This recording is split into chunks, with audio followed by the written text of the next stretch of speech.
Un millionnaire solitaire entendit des bruits dans son manoir.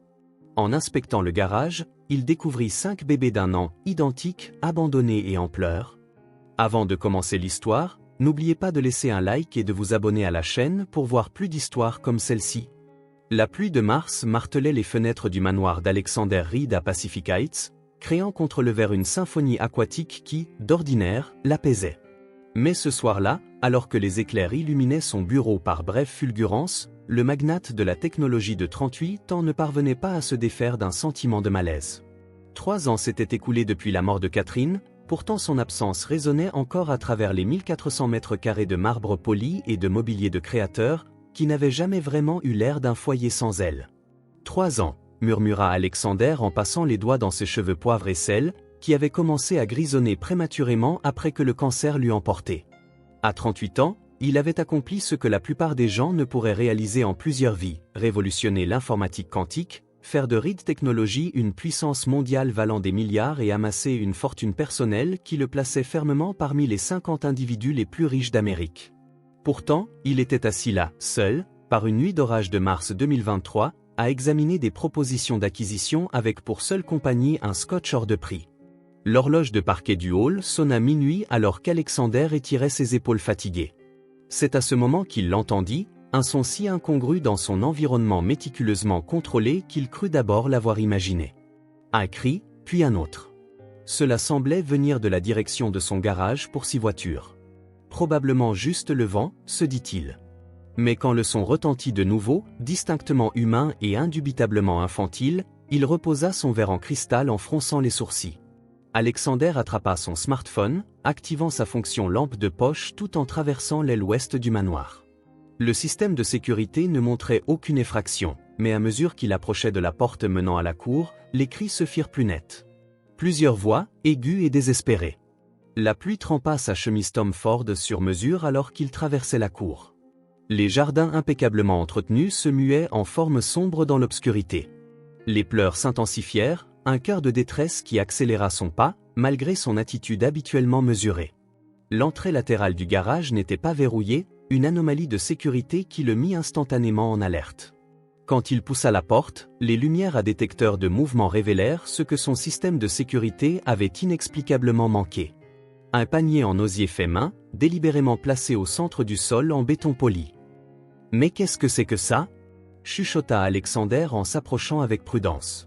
Le panier ne contenait pas un, mais 5 bébés, des petites filles identiques aux cheveux sombres et fins et au visage strié de larmes. Leurs petits corps, enveloppés dans des couvertures roses, étaient maintenant humides à cause de la pluie. Elles ne devaient pas avoir plus d'1 an. Alexander resta figé, son esprit s'emballant pour assimiler la scène impossible qui se déroulait sous ses yeux. L'une des bébés croisa son regard, ses pleurs brièvement interrompus par la curiosité face à ce grand étranger. 4 autres paires d'yeux identiques se tournèrent vers lui, leurs petits visages parfaits si semblables, et pourtant, d'une certaine manière, distincts dans leurs expressions. Accroché au bord du panier se trouvait un bracelet médical. Les mains d'Alexander tremblèrent légèrement en lisant le texte imprimé. Quintuplé Vasquez, né le 15 mars 2022. 1 an exactement, murmura-t-il, le calcul se faisant automatiquement malgré son choc. L'absurdité de la situation le frappa. Alexander Reed, dont l'agenda était rempli des mois à l'avance, dont les décisions affectaient les marchés mondiaux, dont la vie était définie par un contrôle rigide, se tenait dans son garage à minuit, regardant, impuissant, 5 bébés abandonnés qui étaient apparus comme une sorte de farce cosmique à ses dépens. L'une des bébés tendit la main vers lui, de minuscules doigts s'agrippant à l'air. Quelque chose remua dans la poitrine d'Alexander, un sentiment qu'il n'avait pas éprouvé depuis qu'il avait tenu la main de Catherine pour la dernière fois. Sans décision consciente, il s'agenouilla près du panier. « D'où venez-vous » demanda-t-il doucement, sachant qu'elle ne pouvait pas répondre, mais ressentant le besoin de briser le silence surréaliste qui s'était installé entre les pleurs des nourrissons.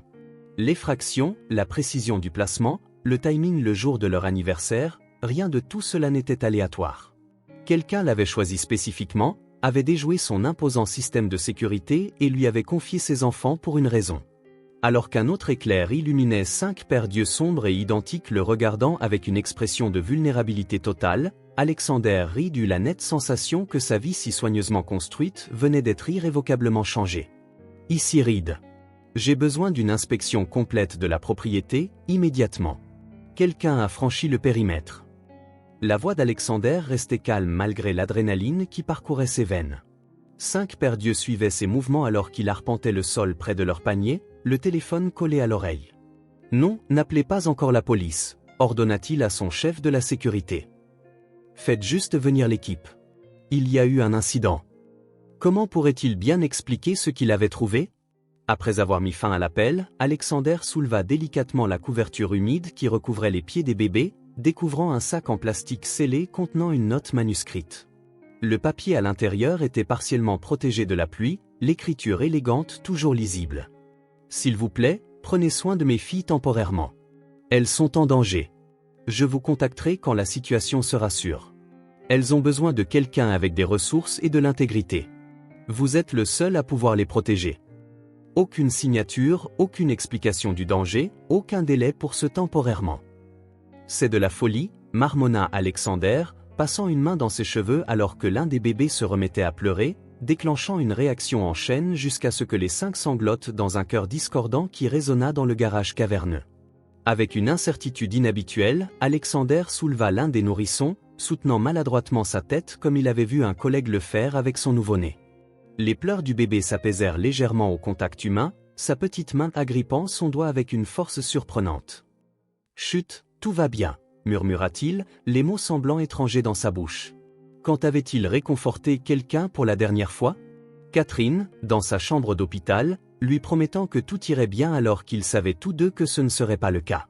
Équilibrant le bébé sur un bras, Alexander sortit de nouveau son téléphone et composa le numéro de son assistante de direction. « Sophia, j'ai besoin de vous à la maison immédiatement », dit-il lorsqu'elle répondit, la voix embrumée de sommeil. « Apportez des fournitures d'urgence pour bébé, de tout. Les materniser, couches, tout ce dont des quintuplés d'1 an pourraient avoir besoin. » La voix de Sophia perdit toute trace de somnolence. « Monsieur Reed, avez-vous dit des quintuplés? » « Oui. 5 petites filles identiques. Et contactez les services de protection de l'enfance. Nous avons besoin d'une assistante sociale ici. Ensuite, appelez mon avocat. » Après avoir donné des instructions supplémentaires, Alexander raccrocha et reposa délicatement le bébé auprès de ses sœurs. Son équipe de sécurité arriverait dans quelques minutes, suivie de Sophia. Il devait penser clairement, aborder cela comme n'importe quelle autre crise nécessitant une gestion. L'équipe de sécurité arriva la première. 4 hommes en tenue tactique inspectèrent la propriété pendant que leur chef, Martinez, se tenait abasourdi à côté d'Alexander dans le garage. « 5 bébés, monsieur », répéta-t-il en fixant le panier. « Quelqu'un a désactivé la caméra couvrant l'entrée de service », répondit Alexander, ignorant la question.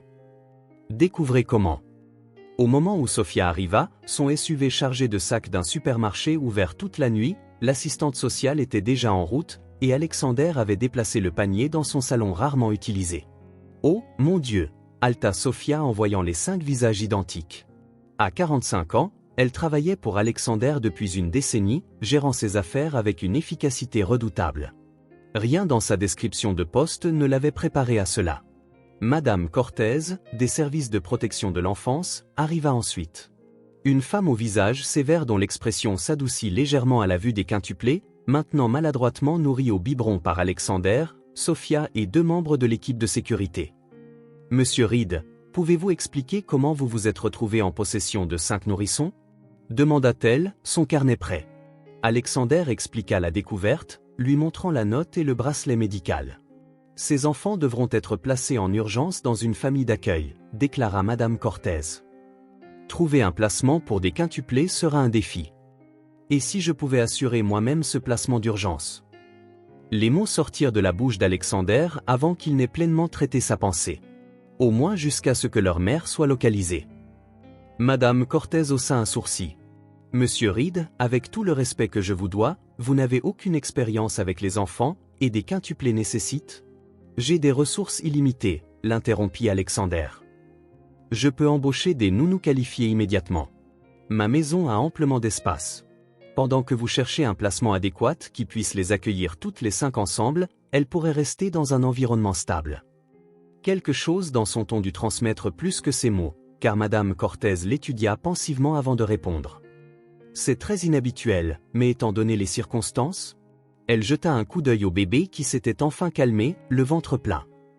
Je devrais effectuer une inspection d'urgence du domicile, et vous devrez vous soumettre à des vérifications d'antécédents. Alexander hocha la tête, un soulagement l'envahissant pour des raisons qu'il ne pouvait articuler. Bien sûr. Alors que l'aube se levait sur San Francisco, Alexander Reed, qui avait négocié des accords de plusieurs milliards de dollars sans sourciller, se retrouva à signer des papiers de garde d'urgence temporaire avec des mains qui tremblaient légèrement, s'engageant à prendre soin de 5 petites étrangères qui étaient apparues dans sa vie comme un coup de tonnerre. La garde d'urgence temporaire est accordée pour 72 heures, expliqua Madame Cortez en finalisant les formalités administratives tôt ce matin-là. Après cela, nous aurons besoin d'une audience pour déterminer des arrangements à plus long terme pendant que l'enquête se poursuit. Alexander acquiesça, forçant son esprit épuisé à se concentrer sur la logistique. Les quintuplés dormaient maintenant paisiblement dans la pouponnière improvisée que Sophia avait aidé à aménager dans une suite d'invités.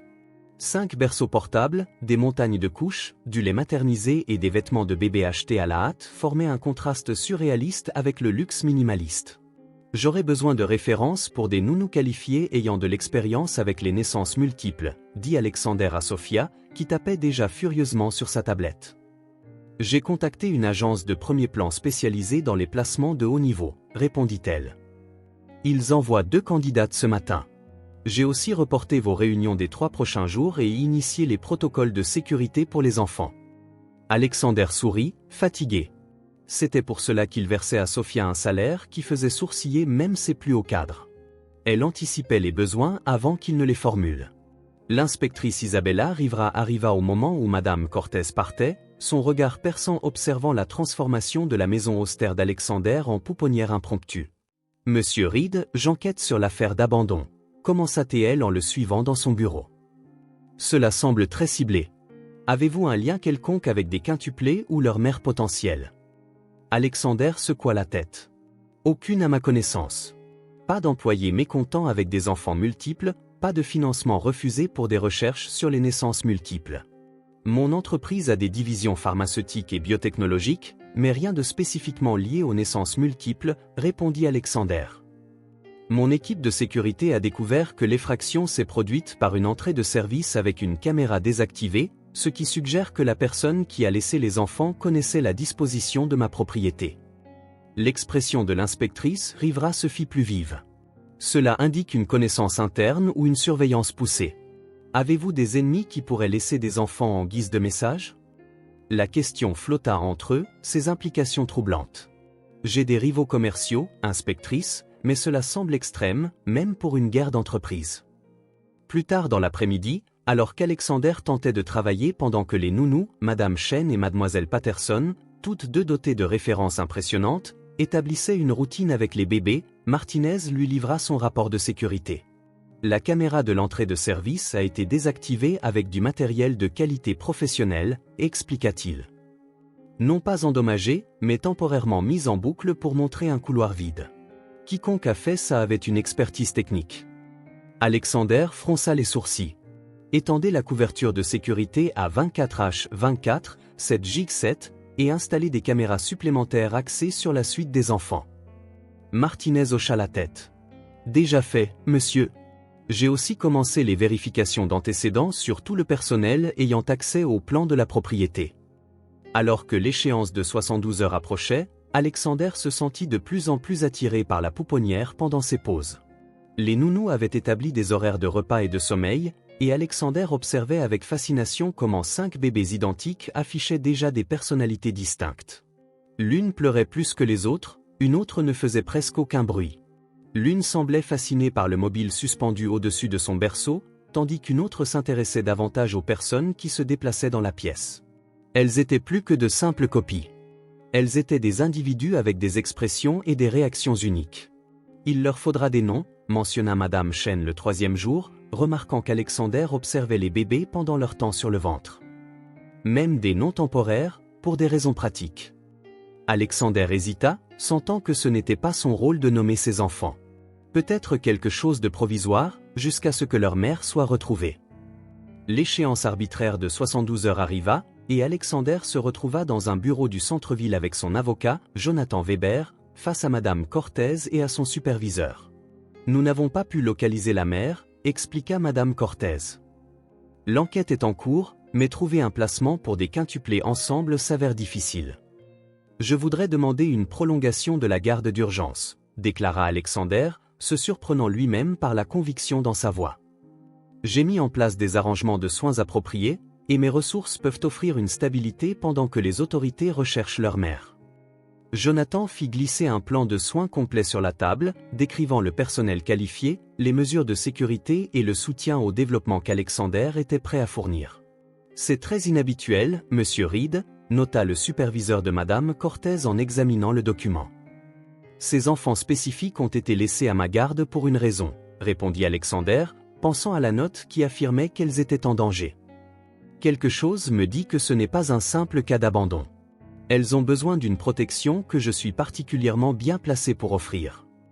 Après une longue discussion et des appels aux autorités supérieures, une prolongation de la garde d'urgence fut provisoirement accordée pour 2 semaines, avec une surveillance stricte et des visites quotidiennes des services de protection de l'enfance. En rentrant chez lui, Alexander réfléchit à l'instinct protecteur inexplicable que ces 5 petites étrangères avaient éveillé en lui. Le vide qui avait été son compagnon constant depuis la mort de Catherine avait été temporairement comblé par un nouveau but, un but qu'il n'aurait jamais pu anticiper en entendant ses cris dans son garage à peine 3 jours plus tôt. 2 semaines après le début de sa garde temporaire, Alexander était assis en tailleur sur le sol de la pouponnière, tentant de maintenir un calme professionnel lors d'une visioconférence, tandis qu'une quintuplée particulièrement aventureuse se hissait en s'appuyant sur son épaule. Comme vous pouvez le voir d'après les projections trimestrielles, poursuivit-il, stabilisant doucement le bébé d'une main tout en montrant l'écran de l'autre. Son équipe de direction s'était adaptée avec une surprenante facilité aux nouvelles circonstances de leur PDG, bien qu'Alexander surprenne parfois des regards amusés lorsqu'un gazouillis de bébé interrompait les discussions financières. Madame Chen s'approcha silencieusement, attrapant l'exploratrice avec une aisance professionnelle, mais pas avant que la petite main du bébé ne fasse basculer la tablette d'Alexander, offrant aux membres du conseil une vue inattendue du plafond. « Mes excuses, dit Alexander avec flegme, réajustant la tablette. Maintenant, concernant l'expansion européenne. Une fois l'appel terminé, Alexander vérifia sa montre. C'était presque l'heure du point prévu avec l'inspectrice Rivera. Les 14 derniers jours avaient établi un nouveau rythme dans sa vie jusqu'alors structurée.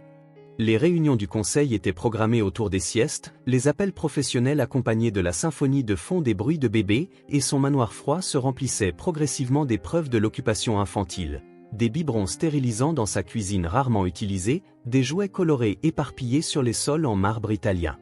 Les 5 filles, temporairement nommées d'après des pierres précieuses sur la suggestion de Madame Chen, Ruby, Perle, Ambre, Jade et Opale, développaient des personnalités distinctes malgré leur apparence identique. Ruby était la meneuse vocale, Perle l'observatrice, Ambre la grimpeuse, Jade la pacificatrice, et Opale la contemplative, qui semblait tout étudier avec une intensité inhabituelle. Il devient plus facile de les distinguer, assura Madame Chen à Alexander lorsqu'il avoua sa confusion occasionnelle. Observez leurs expressions, pas seulement leurs traits. L'inspectrice Rivera arriva ponctuellement à 15 heures, son air pragmatique légèrement adouci par un éléphant en peluche qu'elle posa discrètement sur une table d'appoint. Ma nièce a suggéré que ça pourrait leur plaire, expliqua-t-elle en voyant le sourcil levé d'Alexander. J'ai des nouvelles de notre enquête. Alexander la conduisit à son bureau où Martinez les rejoignit pour le briefing de sécurité. Nous avons identifié un schéma d'achat de lait maternisé dans des magasins spécifiques, expliqua Rivera, affichant une carte avec des lieux surlignés. Une marque haut de gamme spécialisée pour les naissances multiples. Achetée régulièrement jusqu'à un arrêt brutal 3 jours avant que les quintuplés n'apparaissent dans votre garage. Avez-vous identifié l'acheteur ? Demanda Alexander. Paiement en espèces, mais nous avons des images partielles de vidéosurveillance montrant une femme d'une vingtaine d'années, cheveux sombres, environ 1m68, portant une blouse médicale et des lunettes de soleil. Elle variait son apparence mais maintenait des habitudes d'achat similaires. Une blouse médicale pourrait suggérer un emploi en hôpital ou en laboratoire, nota Martinez. Rivera hocha la tête. Nous avons retracé les achats jusqu'à un appartement à 25 km au sud. Il a été payé via une série complexe de sociétés écrans qui prennent du temps à démêler. L'appartement a été vidé, mais pas de manière professionnelle. Nous avons trouvé des traces suggérant une occupation récente par des nourrissons et... Elle hésita, jetant un regard à Martinez. Et quoi? L'incita Alexander. Du matériel de cryptage sophistiqué et des documents de recherche liés au génie génétique. Rien qui n'identifie la mère, mais qui suggère qu'elle a des connaissances scientifiques avancées et des ressources importantes. Alexander fronça les sourcils, faisant des liens mentaux. Mon entreprise possède plusieurs filiales de biotechnologie qui recherchent des thérapies géniques. Pourrait-il y avoir un lien? Nous explorons toutes les possibilités, répondit Rivera diplomatiquement. Le niveau de planification suggère que ce n'était pas un acte désespéré, mais une décision calculée de placer les enfants spécifiquement chez vous. Après le départ de Rivera, Alexander retourna à la pouponnière, regardant Mademoiselle Patterson lire un livre d'images aux 5 bébés attentives. Leurs yeux sombres et identiques suivaient les illustrations colorées, de petites mains se tendant parfois vers les pages. Elles sont assez avancées pour des enfants de 12 mois, observa Mademoiselle Patterson en remarquant qu'Alexander regardait. Leur concentration et leur engagement sont impressionnants. Ce soir-là, alors qu'Alexander examinait les enregistrements de sécurité sur sa tablette, Martinez entra avec une expression préoccupée. « Monsieur, nous avons identifié des véhicules de surveillance qui surveillent le périmètre de la propriété. » Alexander leva brusquement les yeux. « Gouvernementaux ? Peu probable. Équipement professionnel mais non standard. Ils maintiennent une distance légale, mais sont clairement concentrés sur le manoir. Ils sont arrivés il y a 3 jours. » L'avertissement de la note résonna dans l'esprit d'Alexander, elles sont en danger. Sa demande instinctive de garde prolongée lui parut soudain prémonitoire plutôt qu'impulsive. Doublez l'équipe de sécurité. Je veux une reconnaissance faciale sur toute personne s'approchant à moins de 2 pâtés de maison. Et contactez Jonathan. Nous devons préparer une requête de garde plus permanente pendant que cette enquête se poursuit. En retournant à la pouponnière pour la routine du coucher des bébés, un rituel auquel il se sentait de plus en plus attaché, Alexander réalisa à quel point ses priorités avaient radicalement changé en seulement 2 semaines. Les acquisitions d'entreprises qui avaient dominé ses pensées semblaient maintenant secondaires par rapport à la sécurité de 5 petites filles. Les quintuplés étaient déjà dans leur berceau, Mademoiselle Patterson chantant doucement une berceuse. Opal, toujours la dernière à s'endormir, observait Alexander avec ses yeux inhabituellement intenses alors qu'il entrait. Lorsqu'il s'approcha de son berceau, elle tendit ses petits doigts, agrippant le sien, plus grand, avec une détermination surprenante. « Bonne nuit, ma petite » murmura-t-il, se surprenant de la tendresse dans sa voix. Alors que les yeux d'Opal se fermaient enfin, Alexander réalisa quelque chose à la fois terrifiant et exaltant. Ses enfants, initialement une perturbation incompréhensible, étaient en quelque sorte devenus la responsabilité la plus importante de son monde si soigneusement contrôlé. 1 mois après avoir trouvé les bébés, Alexander était assis dans le bureau de Jonathan Weber, examinant la requête de garde prolongée. L'arrangement temporaire touchait à sa fin, nécessitant des procédures plus formelles. Le tribunal voudra connaître vos intentions à long terme, expliqua Jonathan en ajustant ses lunettes à monture métallique. À 62 ans, il était l'avocat d'Alexander depuis la fondation de Reed Technologies, mais le cas des quintuplés représentait un territoire juridique sans précédent. Mon intention est de les protéger jusqu'à ce que leur mère soit retrouvée ou que le danger soit passé, répondit Alexander en examinant les documents. Et si ni l'un ni l'autre ne se produit? Ce sont de très jeunes enfants, Alexander. Les tribunaux privilégient la stabilité et la permanence. La question flotta entre eux, une question qu'Alexander avait évitée dans ses propres pensées. 1 mois plus tôt, il était une figure solitaire, exclusivement concentrée sur son empire commercial. Maintenant, ses journées tournaient autour de 5 petites personnes qui dépendaient entièrement de lui. Sécurisons d'abord la garde prolongée, esquiva Alexander. Nous avons des preuves convaincantes d'un danger potentiel, les véhicules de surveillance, l'abandon sophistiqué, les découvertes de l'inspectrice Rivera. Jonathan hocha la tête en prenant des notes. Nous mettrons l'accent sur vos ressources pour la protection et les soins. La juge assignée à l'affaire est la juge Araman. Elle est juste mais sceptique.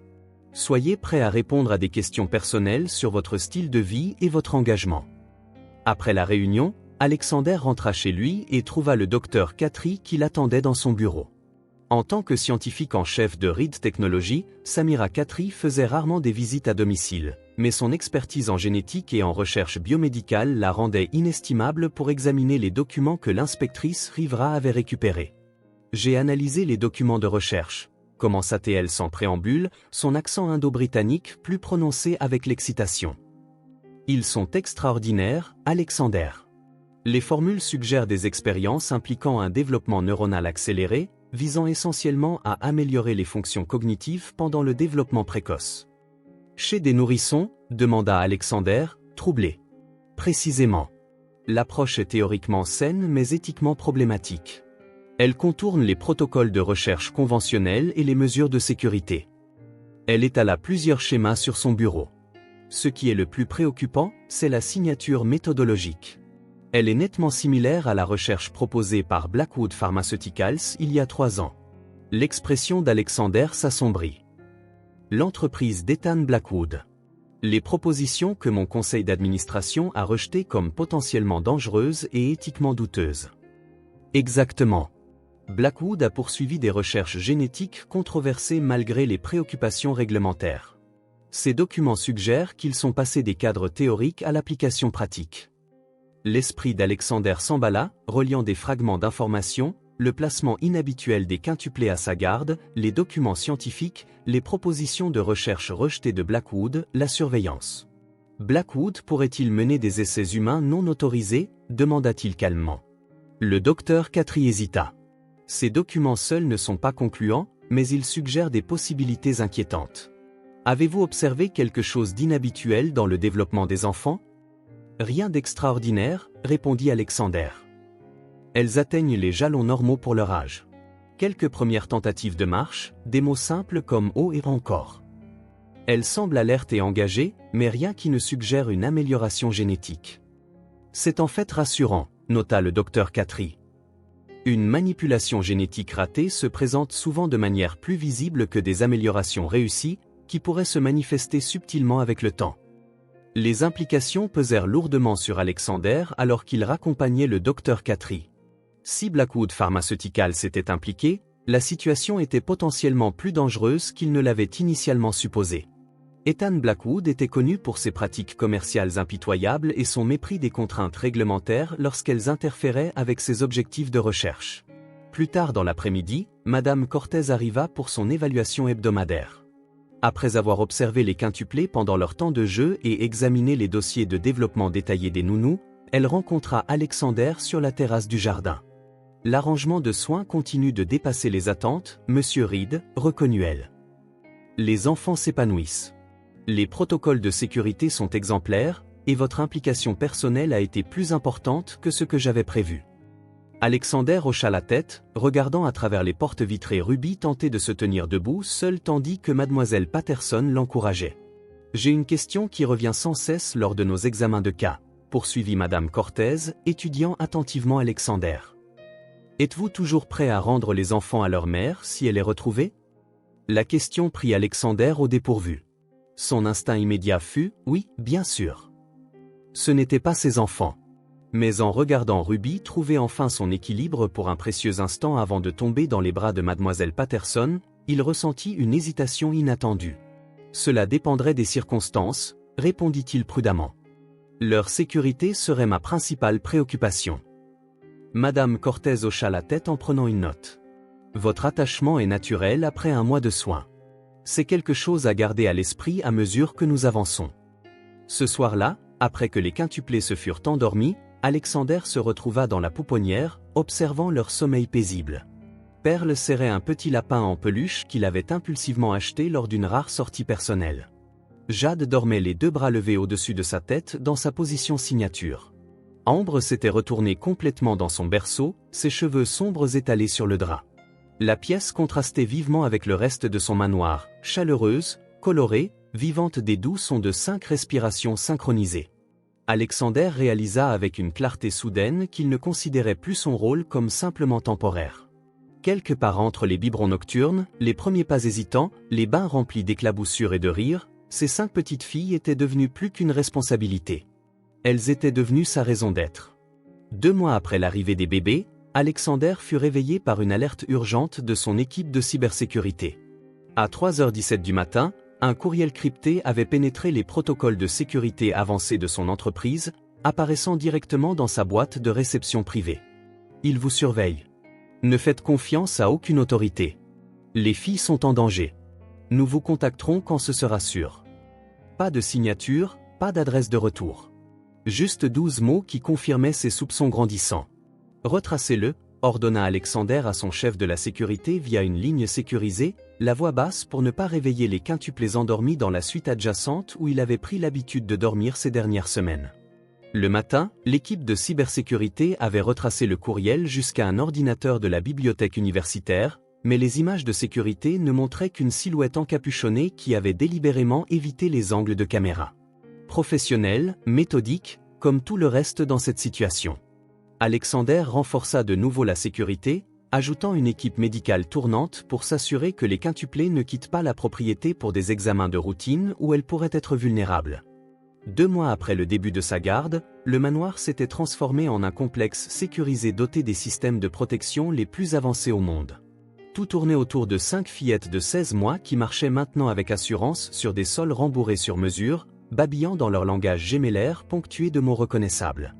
Ce soir-là, alors qu'Alexander aidait Mademoiselle Patterson avec la routine du coucher, il était devenu étonnamment doué pour raconter des histoires, utilisant différentes voix pour chaque personnage au grand plaisir de son public attentif. Il remarqua quelque chose d'inhabituel sur la couverture d'origine de Jade, qu'elle préférait toujours malgré les nouvelles options.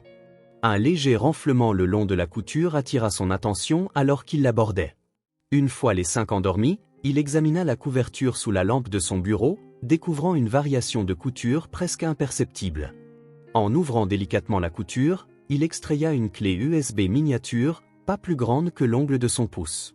Le cœur battant, Alexander inséra la clé dans un ordinateur portable sécurisé et isolé. Elle contenait 3 fichiers, les dossiers médicaux d'Elena Vasquez, un document d'analyse génétique et un fichier vidéo. Les dossiers médicaux révélaient qu'Elena Vasquez avait 29 ans, diplômée du MIT avec un double doctorat en génie biomédical et en génétique. Elle avait brièvement travaillé pour Reed Medical Solutions, une filiale qu'Alexander avait acquise 3 ans plus tôt, avant de disparaître il y a 18 mois.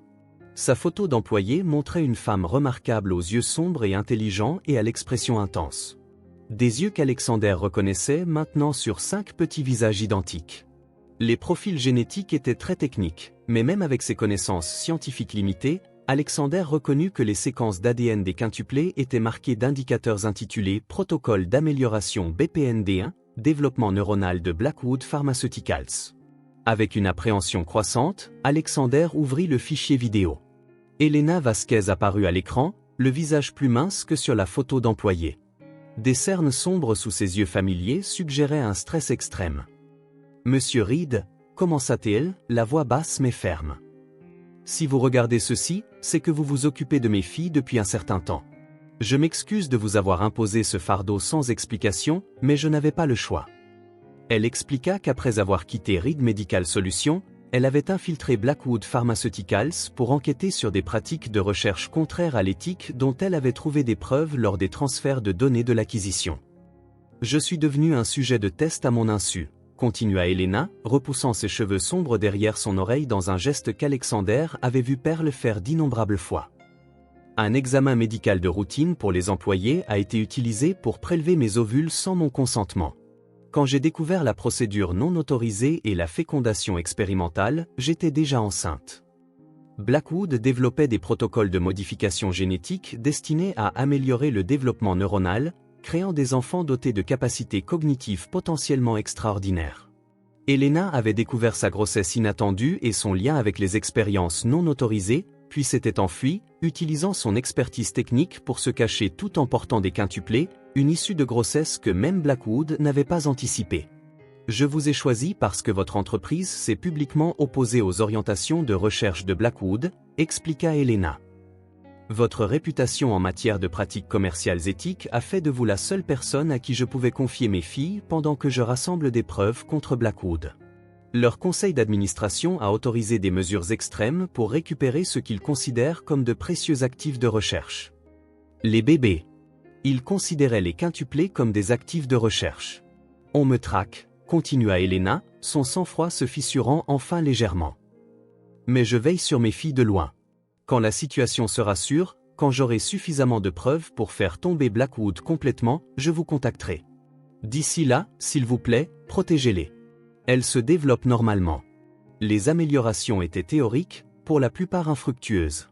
Ce sont juste 5 petites filles qui ont besoin de sécurité jusqu'à ce que je puisse les récupérer. La vidéo se termina avec Helena fixant intensément la caméra. Ne faites confiance à personne lié à Blackwood. Ils ont des contacts au gouvernement et potentiellement des forces de l'ordre compromises. Je suis désolé d'avoir amené ce danger à votre porte, mais vous étiez mon seul espoir. Alexander resta immobile alors que l'écran devenait noir, assimilant les implications. Les quintuplés n'étaient pas des bébés abandonnés au hasard. Elles étaient le produit d'expérimentations génétiques non autorisées par un rival commercial, placées spécifiquement à sa garde par leur mère qui rassemblait des preuves tout en se cachant. Cela expliquait tout, la précision de leur placement, l'expertise de l'effraction, la surveillance, l'avertissement concernant les autorités. Alexander se dirigea vers la fenêtre, regardant le jardin baigné de lune tandis que son esprit parcourait les plans d'urgence. Demain, il devrait à nouveau renforcer la sécurité, établir des protections supplémentaires contre une infiltration potentielle de Blackwood et accélérer le processus de garde permanente pour garantir la protection légale des quintuplés. Un faible gémissement provenant du moniteur de la pouponnière attira son attention. Opal, la contemplative, se réveillait souvent brièvement à cette heure. Sans hésiter, Alexander se rendit à la pouponnière, la soulevant doucement avant qu'elle ne puisse se réveiller complètement et déranger ses sœurs. « Chut, ma petite » murmura-t-il, la berçant contre sa poitrine alors qu'il se dirigeait vers le fauteuil à bascule près de la fenêtre. « Tu es en sécurité. » Opal se calma immédiatement, sa petite main s'agrippant à sa chemise alors que sa respiration retrouvait son rythme paisible. En regardant son visage parfait, si semblable à celui de la femme dans la vidéo, Alexander fit une promesse silencieuse à la mère et à ses filles. Il protégerait ses enfants avec tout ce qu'il possédait, ses ressources, son influence, sa vie si nécessaire. Quoi que Blackwood ait prévu, quoi qu'Helena risque sa vie pour exposer, ces 5 filles innocentes resteraient en sécurité à sa garde jusqu'à ce que leur mère puisse les récupérer. Et si ce jour n'arrivait jamais, réalisa Alexander avec une clarté soudaine, il les élèverait comme les siennes, sans hésitation. 3 mois après avoir trouvé les bébés, Alexander se tenait dans le bureau de la juge Araman aux côtés de Jonathan Weber, présentant leur dossier pour une garde légale prolongée. Les quintuplés, maintenant âgés de 15 mois, restaient au manoir sous une sécurité renforcée pendant que la procédure se poursuivait. « Monsieur Reed », commença la juge Araman, ses cheveux gris tirés en un chignon sévère assorti à sa réputation pragmatique. « C'est certainement l'un des cas les plus inhabituels qui me soit présenté. Vous cherchez à prolonger indéfiniment une garde temporaire pour 5 enfants sans aucun lien biologique avec vous, dont la mère pourrait ou non revenir. C'est exact, votre honneur, répondit Alexander, maintenant la posture confiante qu'il avait servi dans d'innombrables négociations à enjeux élevés. Les circonstances entourant leur placement à ma garde et l'enquête en cours sur des menaces potentielles rendent un arrangement stable essentiel pour leur sécurité et leur bien-être. La juge Araman examina l'épais dossier de documentation, qui omettait soigneusement le message de la clé USB d'Helena, une information qu'Alexander n'avait partagée qu'avec ses plus proches conseillers en sécurité, compte tenu de ses avertissements sur de possibles fonctionnaires compromis. Les rapports de l'inspectrice Rivera indiquent une surveillance sophistiquée de votre propriété et un lien avec un possible espionnage industriel, nota la juge.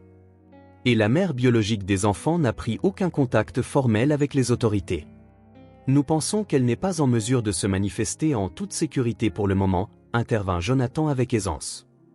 Les ressources de M. Reed offrent au quintuplé des mesures de sécurité qu'aucun placement en famille d'accueil ne pourrait égaler. La juge Araman étudia Alexander pensivement. Votre parcours est impressionnant, M. Reed, mais pas traditionnellement adapté à la garde d'enfants. Qu'est-ce qui a motivé cet engagement inhabituel de la part d'un homme sans intérêt antérieur pour la parentalité ? La question toucha de plus près aux pensées intimes d'Alexander qu'il ne s'y attendait. 3 mois plus tôt, il aurait pu répondre avec un raisonnement pratique sur les ressources et la responsabilité. Maintenant, la vérité était plus complexe. Quand je les ai trouvées, votre honneur, elles avaient besoin de protection. Cela n'a pas changé, répondit-il prudemment. Ce qui a changé, c'est ma compréhension de ce dont elles ont besoin au-delà de la sécurité physique. la constance, l'attachement, la stabilité. Je m'engage à leur fournir cela aussi longtemps que nécessaire. Quelque chose dans son ton dut la convaincre, car l'expression de la juge Araman s'adoucit légèrement.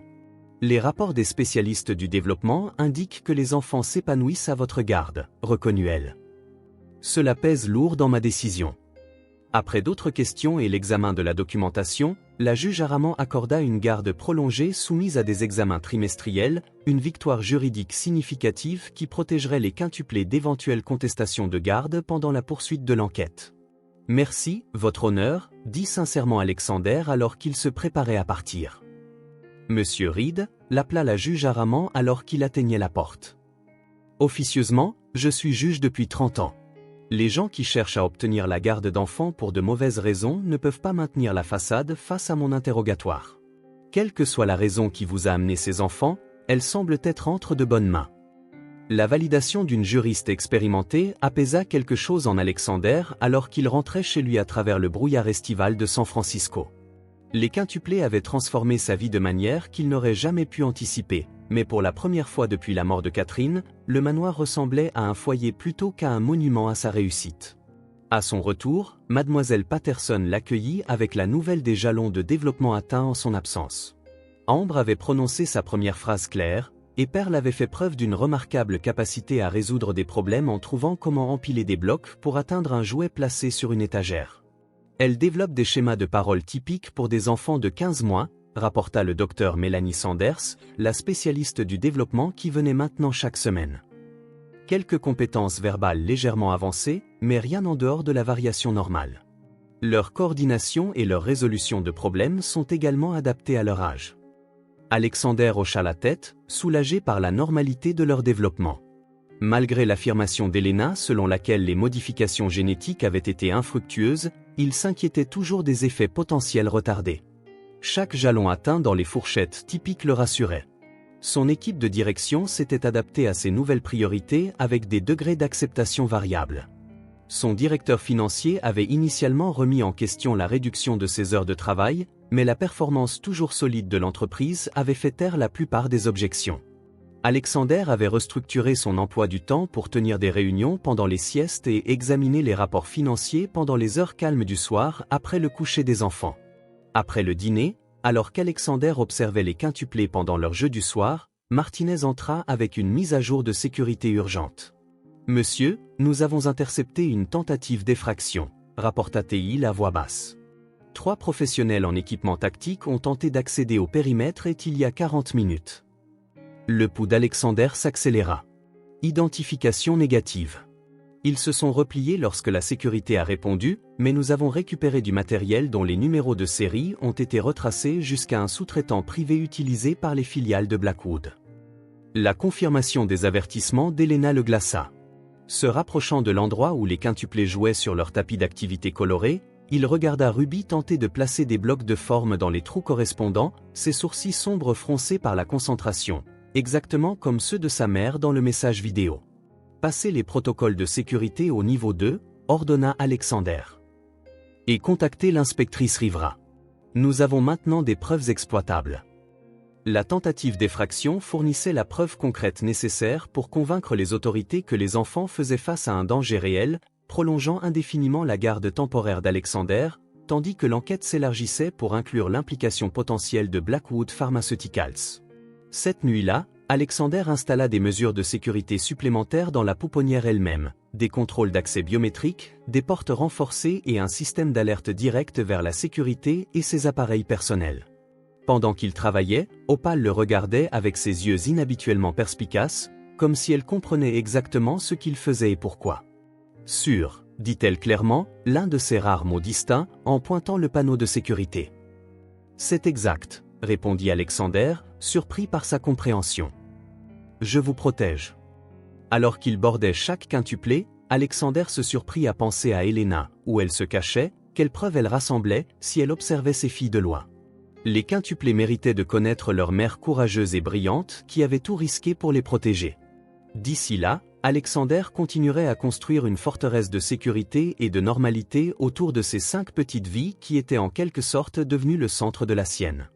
4 mois après avoir trouvé les bébés dans son garage, Alexander fut réveillé par une alerte de sécurité par une nuit d'orage, étrangement similaire à celle qui avait changé sa vie.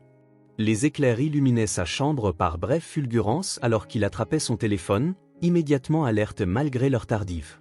La notification indiquait un mouvement détecté à l'entrée de service, la même où il avait découvert les quintuplés.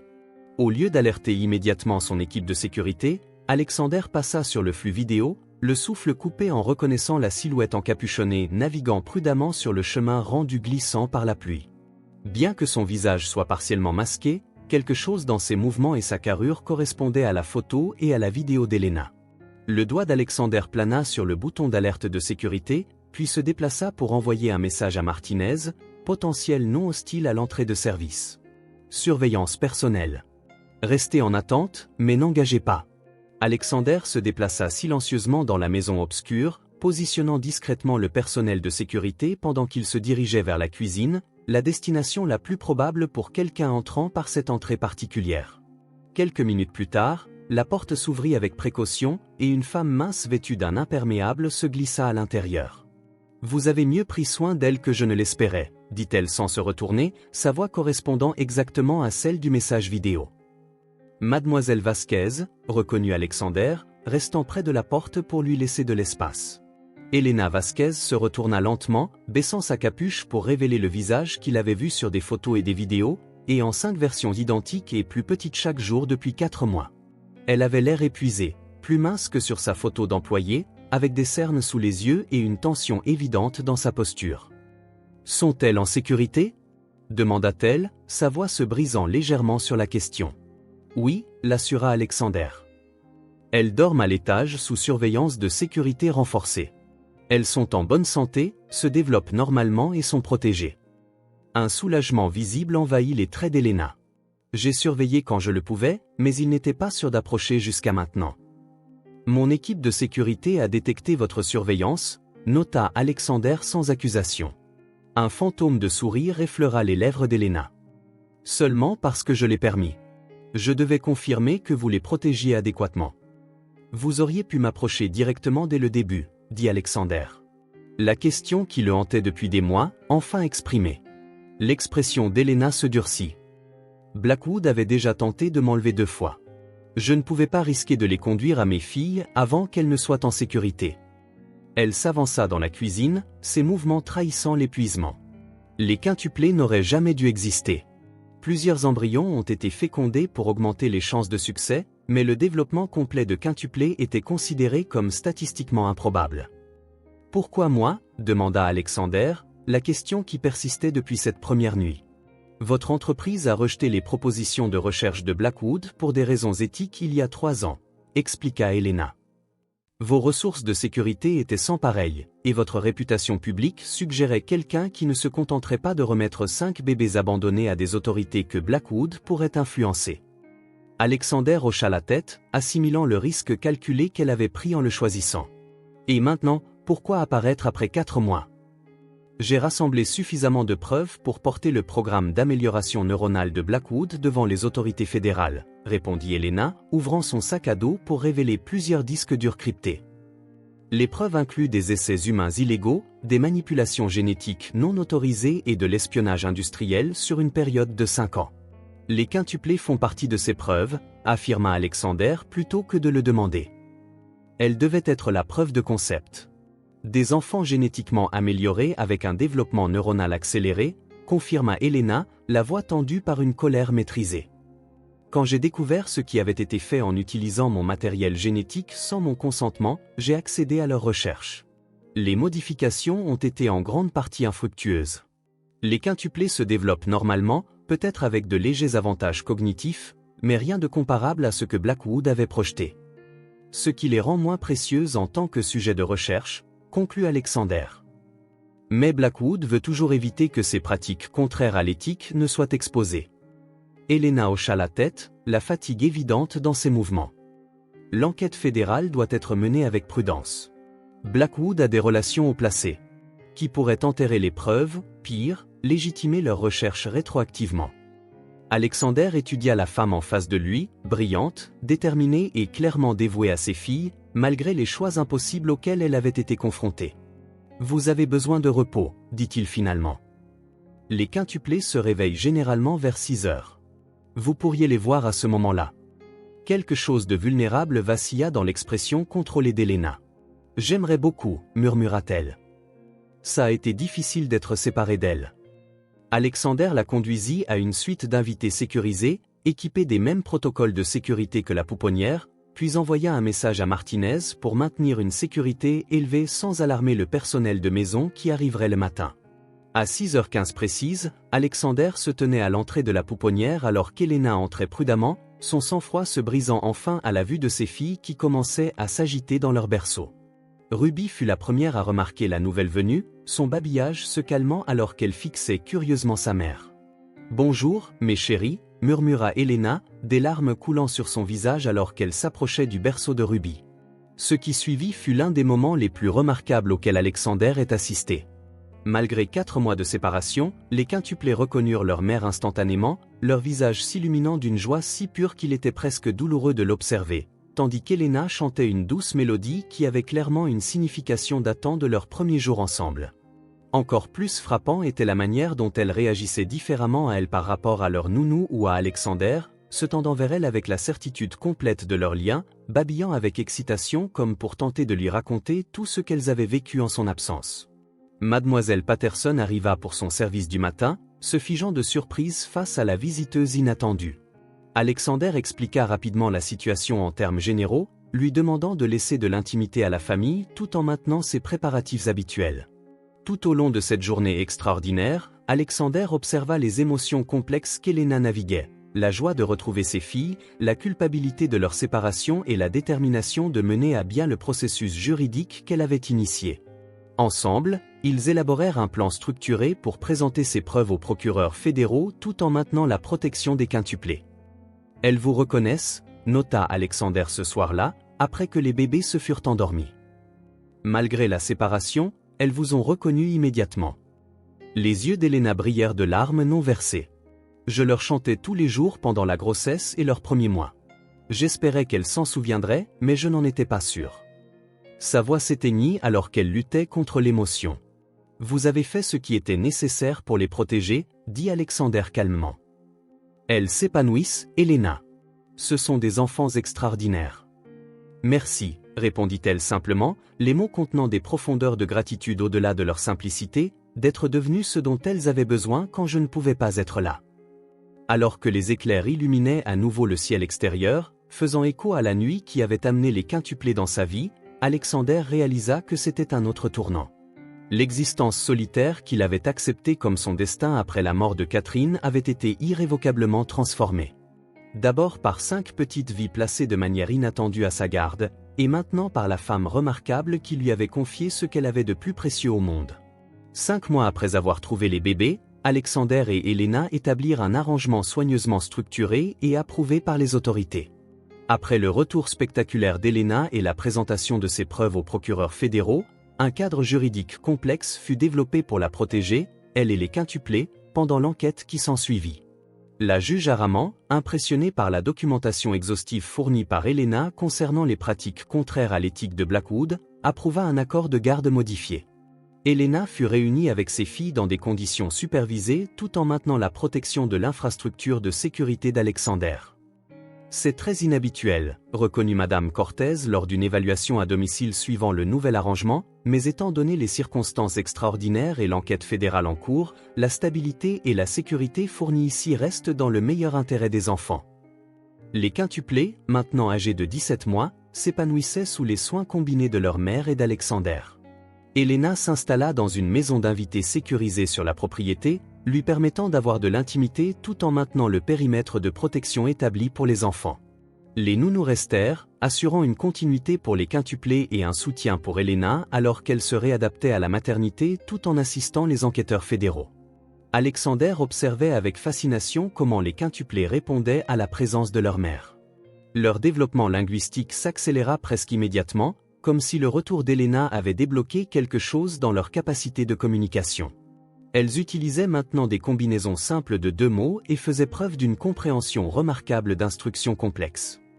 Elles sont avancées sur le plan du développement du langage et de la reconnaissance des formes, nota le Dr Sanders lors de son évaluation hebdomadaire, mais toujours dans les fourchettes standards pour leur groupe d'âge, juste dans la partie supérieure du spectre. Helena examina en profondeur les recherches de Blackwood avec le Dr Khatri, la scientifique en chef d'Alexander. Les améliorations étaient principalement théoriques, expliqua le Dr Khatri après avoir analysé les données complètes.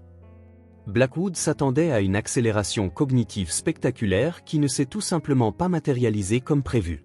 Les modifications semblent avoir amélioré certaines voies neuronales liées au traitement du langage et à la reconnaissance des formes, mais rien qui ne puisse se produire naturellement chez des enfants particulièrement doués. C'est pourquoi elles sont devenues moins précieuses en tant que sujet de recherche, ajouta Helena, le soulagement évident dans sa voix. Blackwood s'attendait à des super-enfants avec des avantages cognitifs mesurables dès la petite enfance. Lorsque ces résultats spectaculaires ne sont pas apparus, l'accent a été mis sur la prévention de la divulgation de leurs pratiques contraires à l'éthique plutôt que sur la récupération des quintuplés elles-mêmes.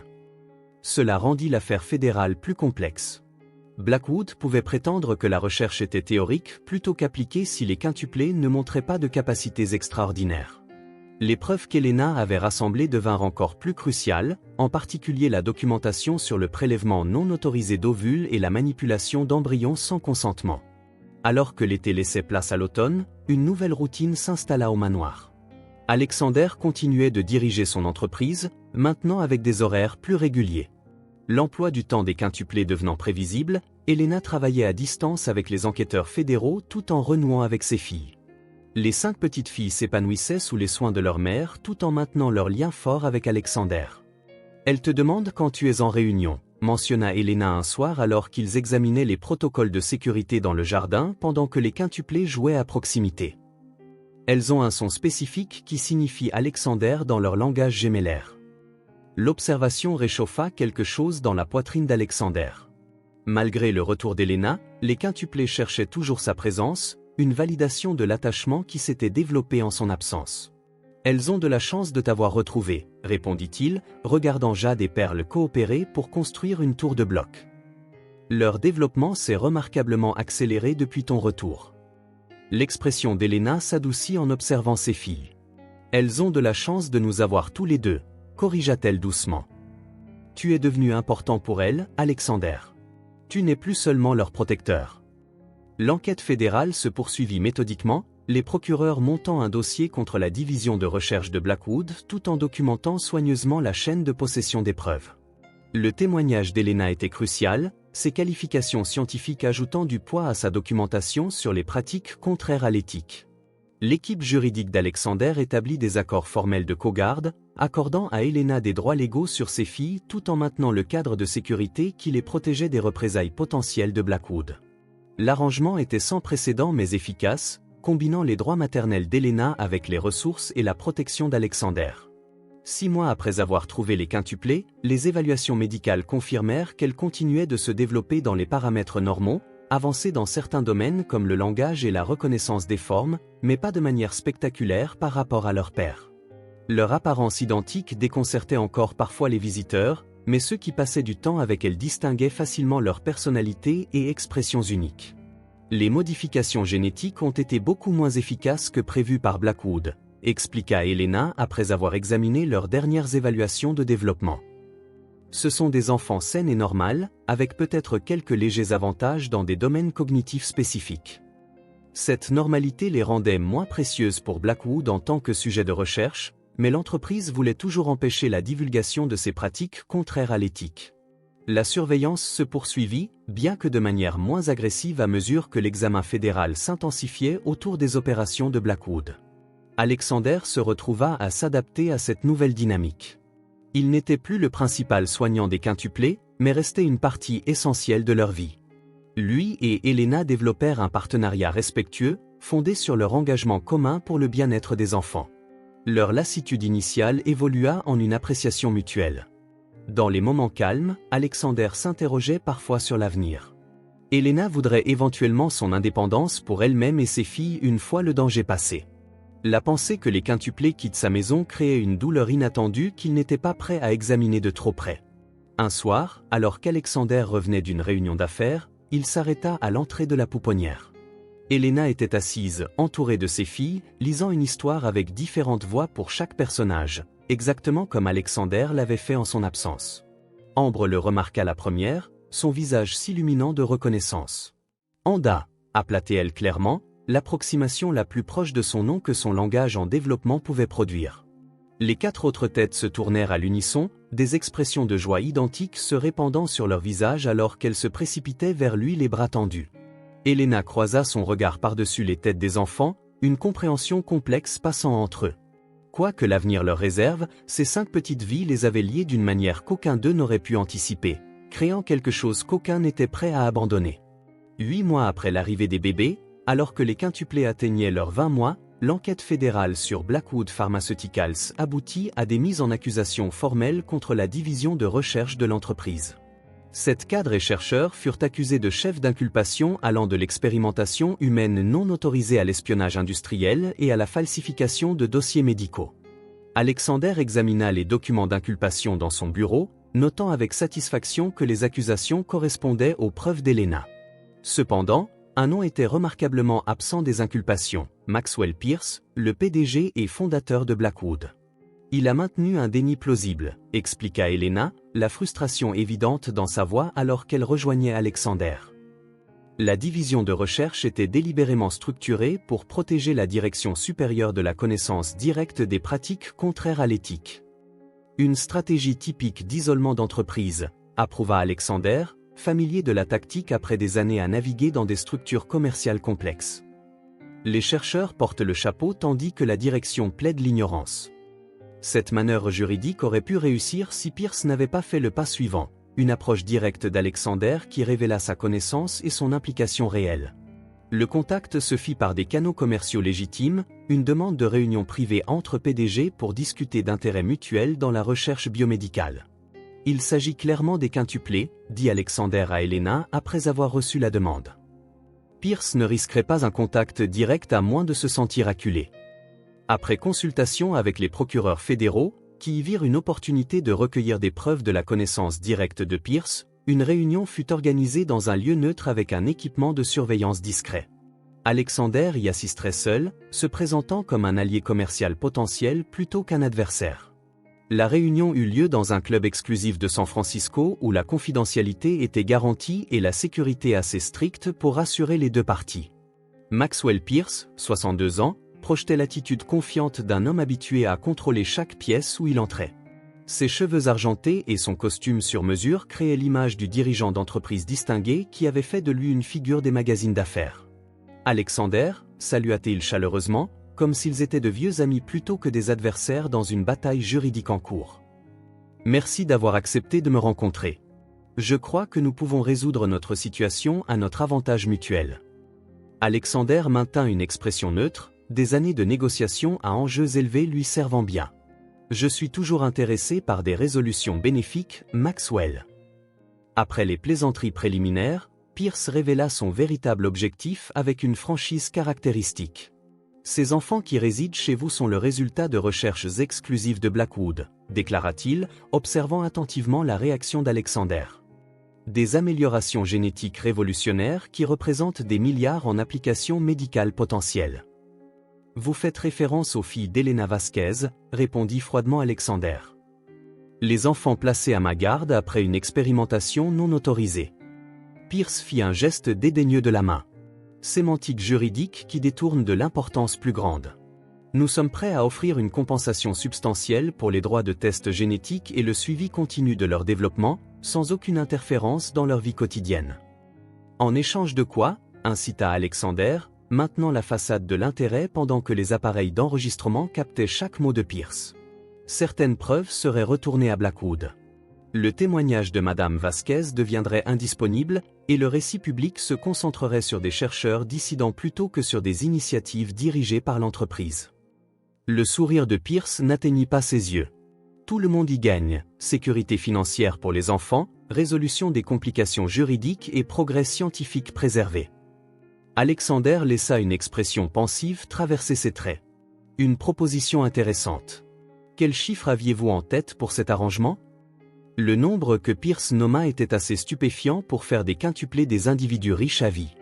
L'offre confirma ce qu'Alexander avait suspecté. Blackwood était désespéré de contenir les dégâts, prêt à payer des sommes extraordinaires pour empêcher une divulgation complète de ses opérations. « Je vais devoir réfléchir à la proposition », répondit Alexander de manière non engageante. Il y a plusieurs parties prenantes impliquées. L'expression de Pierce se durcit légèrement. Ne réfléchissez pas trop, Alexander. Ces enfants sont des sujets humains améliorés, développés grâce à la technologie de Blackwood. Si cela arrive devant certains tribunaux, les questions de garde pourraient devenir assez complexes. La menace à peine voilée était exactement ce que les procureurs fédéraux espéraient capturer, une connaissance directe des expériences non autorisées et une tentative de tirer parti de cette connaissance à des fins commerciales. Après la réunion, Alexander rencontra son équipe juridique et les procureurs fédéraux pour examiner l'enregistrement et élaborer une contre-stratégie. Plutôt que de procéder directement à des accusations supplémentaires, ils élaborèrent une approche de règlement global conçue pour protéger les quintuplés tout en extrayant un maximum de concessions de Blackwood. Nous utilisons les menaces enregistrées de Pierce et sa connaissance explicite de l'expérimentation non autorisée, expliqua Jonathan lors de la session de stratégie. En échange de charges personnelles réduites, Blackwood renonce à toutes les recherches liées au quintuplé, établit un fonds fiduciaire substantiel pour leur avenir et signe des accords complets de non-divulgation et de non-concurrence.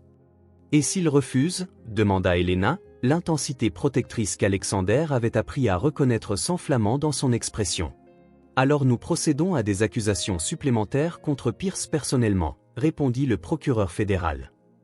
L'enregistrement fournit une preuve claire de sa connaissance et de sa participation, que la structure de l'entreprise était conçue pour masquer. Il risquerait une peine de prison importante. L'équipe d'Alexander organisa une réunion de réponse formelle avec les représentants de Blackwood. Dans la somptueuse salle de conférence du cabinet d'avocats de Jonathan, Alexander et ses avocats firent face à Pierce et à son équipe juridique de part et d'autre d'une table en acajou poli. Vous ferez face à des accusations criminelles et à une ruine financière complète si cela va au procès, informa Jonathan à Pierce, présentant des preuves que même le déni soigneusement structuré de Blackwood ne pouvait contrer. Ou nous pouvons structurer un règlement qui permet à votre entreprise de survivre tout en fournissant une restitution appropriée. Les négociations durèrent des semaines, se déroulant sous supervision fédérale, Alexander et Helena refusant toute condition qui ne garantirait pas la liberté totale des enfants de l'influence de Blackwood. Finalement, un accord complet fut conclu, un accord qui assurait la sécurité des quintuplés tout en garantissant que Blackwood ne pourrait plus jamais poursuivre de recherches similaires. Pendant cette période intense, les quintuplés poursuivirent leurs progrès développementaux, inconscientes des batailles juridiques entourant leur existence. Leur vocabulaire s'élargit rapidement, incluant maintenant des phrases complètes et des concepts de plus en plus complexes. Elles jouaient à des jeux élaborés ensemble, démontrant le langage gémellaire commun chez les multiples, mais avec des variations sophistiquées qui laissaient entrevoir leur traitement du langage amélioré. « Anda, viens jouer », ordonna Lily un soir, tirant la main d'Alexander vers la structure complexe de blocs que ses sœurs construisaient. « On fait un château pour les dragons. » Ces moments d'enfance normale au milieu de circonstances extraordinaires ancraient à la fois Alexander et Helena, leur rappelant pourquoi les batailles juridiques étaient nécessaires. Les quintuplés méritaient la chance de se développer en tant qu'individus, libres de leur origine en tant que sujets expérimentaux. Alors que le règlement était finalisé, fournissant un fonds fiduciaire pour l'avenir des quintuplés et des protections légales contre toute ingérence future de Blackwood, Alexander se mit à contempler l'avenir à plus long terme. La menace immédiate était en voie de résolution, mais son attachement aux 5 petites filles qui avaient transformé sa vie restait aussi fort que jamais. Que se passe-t-il ensuite ? Demanda-t-il tranquillement à Helena un soir, après que les quintuplés se furent endormis. Son expression pensive suggérait qu'elle s'était posé la même question. Nous nous sommes concentrés sur la protection et les batailles juridiques pendant si longtemps, répondit-elle. Maintenant, nous devons déterminer à quoi ressemble la normalité pour cette famille très inhabituelle. Le mot famille flotta entre eux, porteur d'implications qu'aucun n'était tout à fait prêt à articuler, mais que tous deux avaient commencé à envisager. 1 an après avoir trouvé les bébés dans son garage, Alexander organisa une célébration privée pour leur 2e anniversaire. Le jardin du manoir fut transformé avec des décorations colorées, une petite ferme pédagogique et 5 gâteaux d'anniversaire identiques, chacun décoré pour refléter la personnalité distincte de sa destinataire. Les batailles juridiques avaient abouti à un règlement complet. Blackwood fut restructuré sous surveillance fédérale, les cadres responsables firent face à des accusations criminelles et un fonds fiduciaire substantiel fut créé pour l'avenir des quintuplés. Maxwell Pierce avait démissionné en disgrâce, acceptant un accord de plaidoyer qui incluait des pénalités financières importantes tout en évitant la prison, un compromis qui frustra Helena mais qui mit un point final à l'épreuve. « Je voulais qu'il fasse face à toutes les conséquences », admit-elle à Alexander alors qu'il regardait les quintuplés s'émerveiller en caressant de doux animaux de la ferme.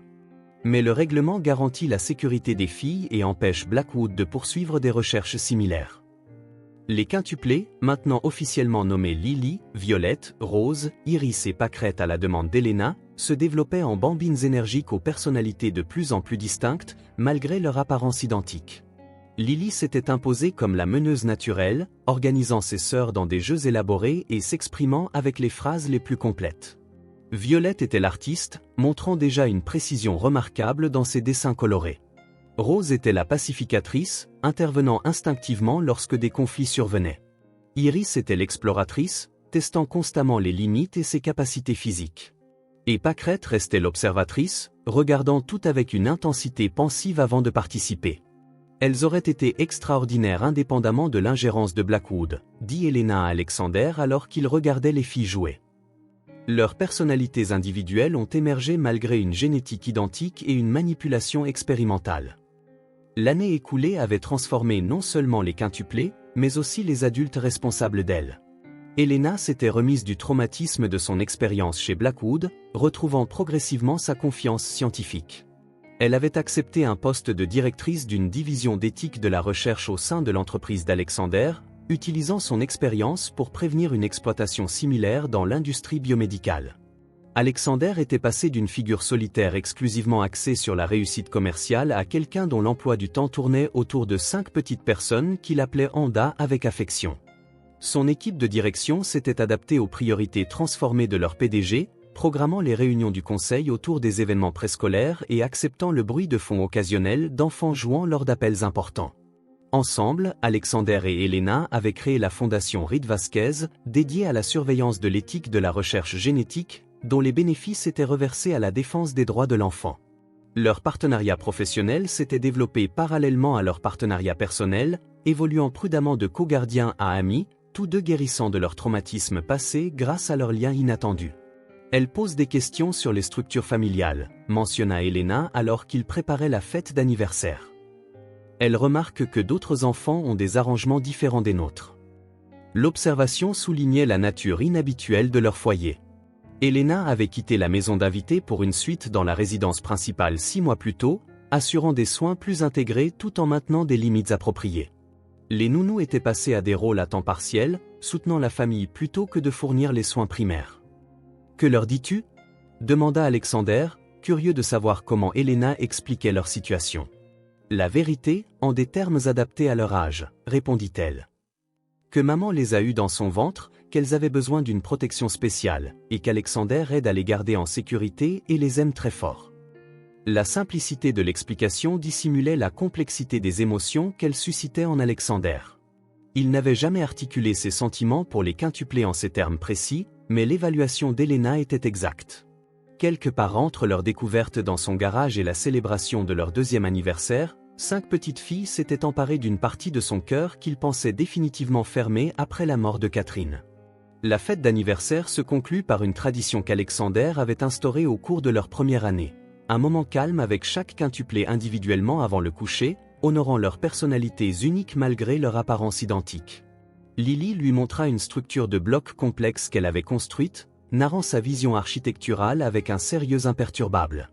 Violette présenta un dessin coloré de ce qu'elle identifia comme notre famille, des bons hommes allumettes de taille variable, mais reconnaissables comme leur foyer. Rose lui offrit un câlin solennel et murmura « Merci pour ma fête » avec une sincère gratitude. Iris démontra sa nouvelle capacité à sauter avec une énergie exubérante. Pâquerette grimpa simplement sur ses genoux avec un livre préféré, contente de sa présence plutôt que de la conversation. Plus tard dans la soirée, après que les quintuplés se furent endormis, Alexander retrouva Helena dans le jardin, ramassant des jouets oubliés au clair de lune. « Elles sont heureuses », dit-elle sans lever les yeux alors qu'ils s'approchaient. Malgré tout, la séparation, le danger, les circonstances inhabituelles, elles sont en sécurité et s'épanouissent. Grâce à toi, répondit Alexander, l'aidant à ramasser de petits animaux en plastique éparpillés sur la pelouse. Elena secoua légèrement la tête. Grâce à nous, corrigea-t-elle, rencontrant enfin son regard. Elles ont besoin de nous deux, Alexander. Elles ont développé des liens d'attachement avec nous deux. L'implication flotta entre eux, une question sur l'avenir que ni l'un ni l'autre n'avaient pleinement articulée. Leur relation avait évolué prudemment, le respect mutuel se transformant progressivement en amitié. Tous deux portaient les blessures de leur passé, Elena de son expérience traumatisante chez Blackwood, Alexander de la perte de Catherine. « Je n'ai jamais pensé avoir d'enfant », admit Alexander, exprimant des pensées qu'il avait rarement partagées. Après la mort de Catherine, j'ai supposé que cette partie de ma vie m'était fermée. Et moi, je n'ai jamais pensé avoir des quintuplés, répondit Elena avec un petit sourire. Ni de partager leur éducation avec un milliardaire de la tech que j'avais stratégiquement choisi comme leur protecteur. L'absurdité de leur situation les frappa simultanément, la tension se brisant alors qu'ils riaient doucement tous les deux au clair de lune. Nous avons créé quelque chose de bien à partir d'une situation impossible, observa Alexander, regardant vers l'aile où dormaient paisiblement 5 petites filles. Quelque chose qui vaut la peine d'être préservé. L'expression d'Elena s'adoucit. Oui, acquiesça-t-elle simplement. En effet. La conversation marqua un tournant, la reconnaissance que leur arrangement avait évolué au-delà de la nécessité temporaire pour devenir quelque chose que tous deux appréciaient. Aucun ne se précipita pour le définir davantage cette nuit-là, mais un seuil avait été franchi dans leur voyage progressif, d'étrangers liés par les circonstances à partenaires unis par 5 enfants extraordinaires. Au cours de l'année écoulée, le manoir autrefois froid d'Alexander s'était transformé en un foyer rempli des preuves de la présence des quintuplés, des peintures aux doigts exposées à côté d'œuvres d'art de valeur, des meubles pour enfants intégrés à des pièces de créateurs, les sons de rire et de crises de colère occasionnelles résonnant dans des couloirs auparavant silencieux. Alors qu'Alexander effectuait sa dernière vérification de sécurité cette nuit-là, une habitude maintenue malgré la menace réduite, il s'arrêta à la porte des quintuplés, regardant 5 petites filles identiques dormir paisiblement dans leur lit de bambine. La vue le frappait encore parfois par son improbabilité. 5 petits êtres humains parfaits qui étaient apparus dans sa vie dans des circonstances extraordinaires et l'avaient complètement transformé. Quoi que l'avenir lui réserve, Alexander savait avec certitude qu'en trouvant ses bébés dans son garage un an plus tôt, il avait retrouvé quelque chose qu'il pensait avoir perdu à jamais après la mort de Catherine, une famille, aussi peu conventionnelle soit-elle, et un sens renouvelé du but au-delà de la réussite en entreprise. 3 ans après la nuit d'orage qui a tout changé, Alexander se tenait dans le jardin, observant les quintuplés, maintenant âgés de 4 ans, jouer à un jeu élaboré de leur propre invention. Le jeu impliquait des règles complexes qu'elles avaient développées ensemble, avec Lily, comme d'habitude, servant d'arbitre pour les différends qui survenaient entre ses sœurs. « Non, Iris, tu ne peux pas changer la couleur du dragon après l'avoir choisi », expliqua patiemment Lily à sa sœur plus impulsive. « Souviens-toi de la 3e règle. » Iris bouda brièvement, mais se reprit rapidement, adaptant sa stratégie dans le cadre établi.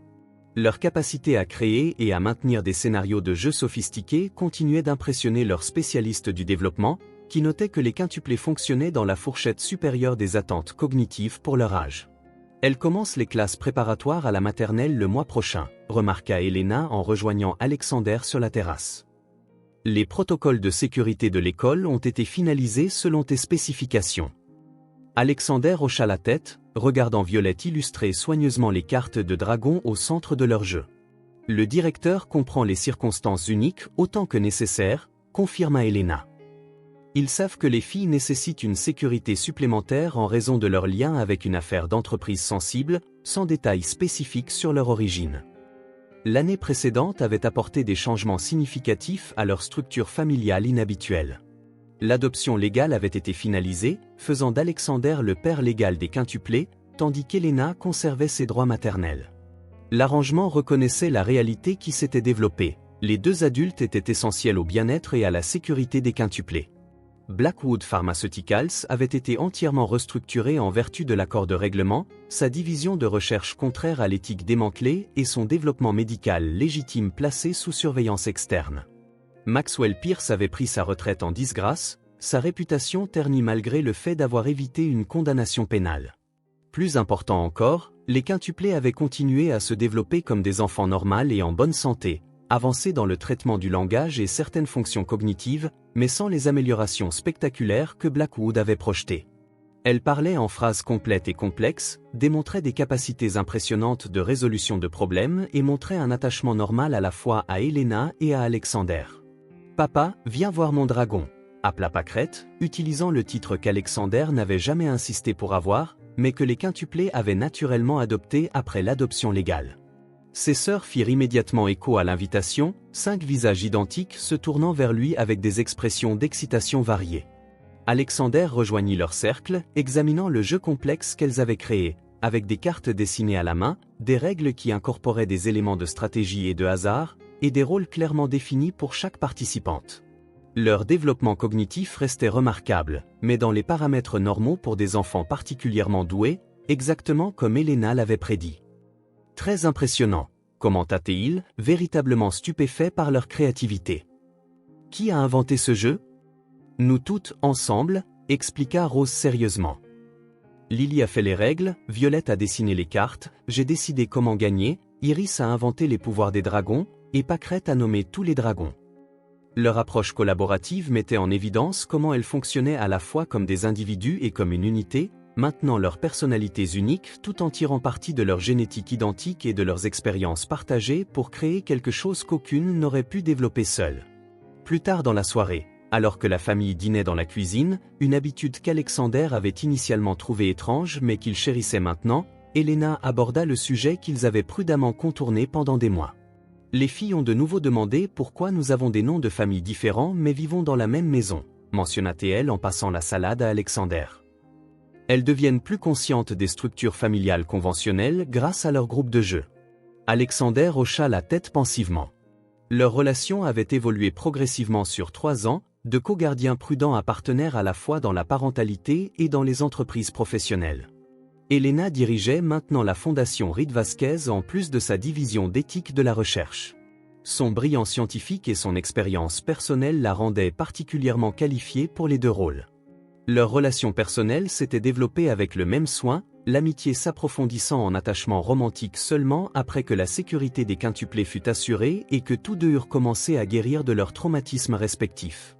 Ils avaient maintenu des espaces de vie séparés dans le manoir, même s'ils fonctionnaient de plus en plus comme une unité familiale unifiée. « Que leur as-tu dit » demanda Alexander, véritablement curieux de la réponse d'Helena. « Que les adultes prennent parfois du temps pour décider de certaines choses, répondit-elle avec un petit sourire. Et que les familles se présentent sous de nombreuses formes différentes. Après que les quintuplés furent couchés pour la nuit, un processus qui incluait maintenant un temps de lecture individuel, une routine complexe avec des peluches spécifiques dans des arrangements précis et des baisers de bonne nuit des 2 adultes, Alexander et Helena retournèrent sur la terrasse du jardin qui était devenue leur retraite nocturne habituelle. Elles deviennent plus conscientes des structures sociales et des attentes, nota Helena, poursuivant leur conversation précédente. Leurs questions deviendront plus spécifiques à mesure qu'elles interagiront avec plus d'enfants de leur âge. Alexander hocha la tête, considérant les implications. Nous devrions réfléchir à la structure familiale que nous voulons pour l'avenir, suggéra-t-il prudemment, pour notre bien et le leur. Helena l'étudia pensivement, la franchise qui l'avait initialement attirée chez elle évidente dans son regard. Es-tu en train de proposer que nous formalisions notre arrangement, Alexander ? Je propose que nous reconnaissions ce qui existe déjà, répondit-il honnêtement. Une famille qui s'est formée dans des circonstances extraordinaires, mais qui est devenue quelque chose qu'aucun de nous ne veut abandonner. L'expression d'Helena s'adoucit. Les quintuplés ont besoin de stabilité et de clarté sur leur structure familiale alors qu'elles commencent l'école et élargissent leurs cercles sociaux. Et de quoi as-tu besoin, Helena ? demanda Alexander, la question portant une signification plus profonde que sa simplicité ne le suggérait. Sa réponse vint sans hésitation. D'un partenaire qui respecte mon indépendance tout en partageant mon engagement envers 5 petites filles extraordinaires. Quelqu'un qui comprend notre voyage inhabituel parce qu'il l'a parcouru à mes côtés. Elle croisa son regard directement. Je crois que j'ai trouvé cela en toi. Le moment marqua le point culminant d'un voyage qu'aucun n'aurait pu imaginer cette nuit d'orage 3 ans plus tôt. Alexander Reed, autrefois défini par le succès solitaire, et Helena Vasquez, autrefois contrainte à l'isolement pour protéger ses filles, trouvant un lien inattendu à travers 5 enfants remarquables qui avaient besoin d'eux deux. 2 mois plus tard, Une simple cérémonie dans le jardin où les quintuplés jouaient quotidiennement formalisa ce qui s'était déjà développé. Une famille unie non par des débuts conventionnels, mais par le choix, l'engagement et 5 petites filles identiques qui servirent de porteuses de fleurs, de porteurs d'alliances et de participantes enthousiastes à la célébration. La famille Reed Vasquez continua de naviguer dans leurs circonstances inhabituelles avec la même détermination qui avait caractérisé leur parcours depuis le début. Les quintuplés fréquentaient une école privée soigneusement sélectionnée, avec une sécurité renforcée mais des approches éducatives normales, montrant de l'intelligence mais pas les capacités surnaturelles que Blackwood avait envisagées. Les associés d'Alexander s'adaptèrent à ces priorités transformées, acceptant que les réunions du conseil puissent parfois être interrompues par la question importante d'un enfant ou la présentation d'une œuvre d'art. Les contributions scientifiques d'Helena à la surveillance éthique de la recherche lui valurent la reconnaissance de la communauté biomédicale, créant des protocoles pour prévenir une exploitation similaire de sujets vulnérables. Les soirs tranquilles, Alexander réfléchissait souvent à la manière dont 5 bébés abandonnés avaient comblé le vide de sa vie, transformant son monument au succès en un véritable foyer rempli de rires, de défis et d'un lien profond. « Je devais être leur protecteur temporaire », dit-il à Helena alors qu'ils regardaient leur fille chasser les lucioles au crépuscule, leurs formes identiques créant une danse magique de mouvement à travers la pelouse. Mais ce sont elles qui m'ont sauvé. La main d'Helena trouva la sienne dans l'obscurité grandissante, sa réponse englobant le voyage extraordinaire qui les avait amenés à ce moment. Parfois, les tempêtes les plus inattendues nous apportent exactement ce dont nous avons besoin, même quand nous ne le reconnaissons pas, en arrivant dans notre garage à minuit. Leurs rires se joignirent aux cris de joie des quintuplés alors que la nuit tombait. 5 petites filles extraordinaires et les 2 adultes qui avaient trouvé une guérison inattendue en les protégeant, créant un moment de contentement parfait que personne n'aurait pu anticiper cette nuit d'orage 4 ans plus tôt.